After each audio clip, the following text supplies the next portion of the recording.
నమస్కారం, రుద్ర న్యూస్కు స్వాగతం. ఓవైపు వేసవి కాలం, మరోవైపు మండుటెండలు, అధిక అవసరం నీళ్లు. ఆ నీళ్లే మాకు కరువైనాయంటూ, మాకు నీళ్లు కావాలంటూ బిందెలతో రోడ్డెక్కిన మహిళలు, ప్రజల గోడు సిద్దిపేట జిల్లా కోయడ మండలం పెద్ద సముద్రాల గ్రామంలో బుధవారం రోజున చోటు చేసుకుంది. ప్రజలు రోడ్డుపై బైఠాయించి మాకు నీళ్లు కావాలంటూ ధర్నా రాస్తారోకలు చేసేసరికి ఎక్కడి వాహనాలు అక్కడే నిలిచిపోయాయి. ట్రాఫిక్కి అంతరాయం ఏర్పడింది. దీంతో పోలీసులు అక్కడికి చేరుకొని నచ్చజెప్పి ట్రాఫిక్ని క్లియర్ చేశారు.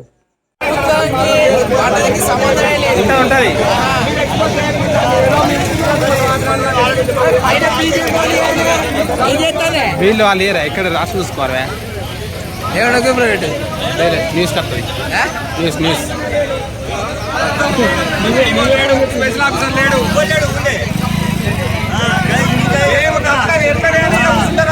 వచ్చి డాక్టర్ ఉంటుంది, ట్యాంకర్ ఉంటుంది, డ్రైవర్ ఉంటాడు,